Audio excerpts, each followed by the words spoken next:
యేసుక్రీస్తు నామంలో బెతస్తా విడుదల పరిచర్య తరపున మీకు ప్రేమపూర్వకమైన వందనాలు. ఈ దిన వాక్యదానము. యెహోవా అతని చేయి పట్టుకుని ఉన్నాడు గనుక అతడు నేలన పడినను లేవలేక ఉండడు. కీర్తనల గ్రంథం 37వ అధ్యాయం 24వ వచనం. పాప విముక్తి రక్షణ పొందిన వారు కూడా పడిపోయేందుకు అవకాశం ఉంది. దీన్ని మనం కాదనలేము.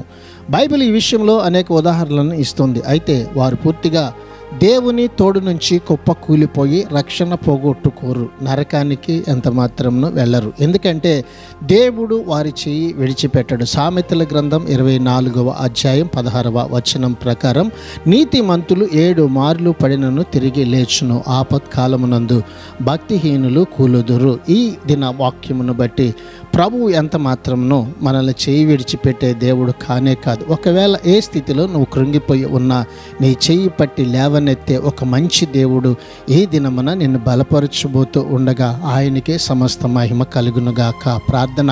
మహాపరిశుద్ధుడా, జీవాధిపతి యేసయ్యా, నీ మహాకృపను బట్టి ప్రేమించి మరొక నూతన దినాన్ని మాకు ఇచ్చినందుకు నీకు వందనాలు, స్తోత్రాలు చెల్లిస్తున్నాం. ప్రభువా, ఈ దినాన్ని నీ ప్రజలు ఏ పరిస్థితుల్లో కృంగిపోయి ఉన్నా యేసయ్యా ఈ బిడ్డల యొక్క చేయి పట్టి మీరు లేవనెత్తమని, ఉన్నతమైనటువంటి దీవెనని, ఆశీర్వాదాన్ని ప్రభువా ఈ బిడ్డలకి మీరు కలగ చేయమని యేసు ప్రశస్త నామంలో ప్రార్థించి అడిగి వేడుకుంటున్నాము తండ్రి.